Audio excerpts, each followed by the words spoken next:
All right, we're here with Jerry at Agape Christian Center in Belton, Texas. We're kind of pulled off to the side here because they're having a fall fest. Being that it's Halloween night, they don't call it a Halloween party, of course, at the church. They call it a fall fest. We're here with Jerry to talk about gun rights and how gun rights are being affected. So Jerry, when I walked in with this pre-1899 blackpowder revolver. What'd you think? I thought it was our Second Amendment right in action. Do you think anybody had any problem with it in here? Not that I noticed. If they do, well, that's their problem. Okay. What do you think about our Second Amendment rights and how they're being degraded away in today's day and age? Well, it's just the liberal media. Every time there's anything that happens with a gun, regardless who the idiot was, who the moron did it, they want to blame the guns instead of really blaming the idiots, the irresponsible people that are involved. And the guns didn't do it. Guns are protecting our rights. You know, there are a number of people have guns all their lives, never have a desire to commit mass crimes, inflict damage on other people. They're a tool for self-defense, and that's what we want, is our freedom in this country.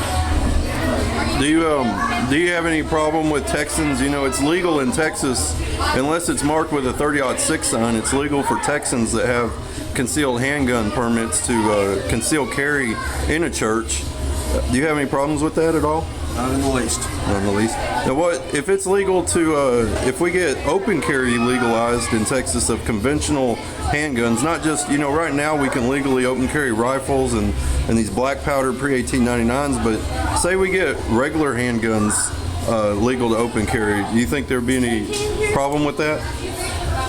No, actually, I think what it'll do, it might make those individuals think twice before they pull some of their stunts. If they realize how many armed people are out there, I mean, concealed carry is a very good thing. If they can see the hardware, they'll give them cause for pause. I don't think twice about doing some of this. Well, one of the really interesting things about with the concealed carry is you have to literally wait until you're being attacked before you draw your weapon to stay within the law. Now, of course, there's a little bit of wiggle room in there, but pretty much for the most part, you're already being attacked by the time you draw your weapon. Right. Whereas with the open carry, you know, criminals are cowards. Yes, and when they see a gun, you know, it's going to make them think twice about what they're doing, especially if they see a lot of guns. Absolutely. And hopefully it'll make them think twice about the realities of the hereafter. You know, if there is God, there is an eternity. If they go inflict whatever damage they got in the back of their mind, they may be facing that eternity sooner than they plan on. They better make sure they're right with the Almighty. All right. You got anything else you'd like to say just about gun rights or Texas or God or anything?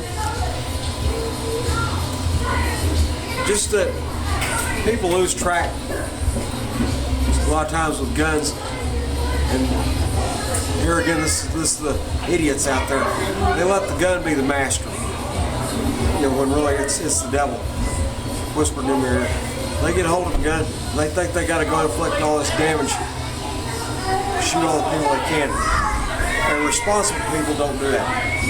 But like I said, there are a lot of people that are owning guns for decades, never inflicted any damage on anybody, never had a desire to. And it's kind of like driving a car. Who's driving? You or the car. Same thing with a gun. Who's the boss? You or the gun? Or the alcohol?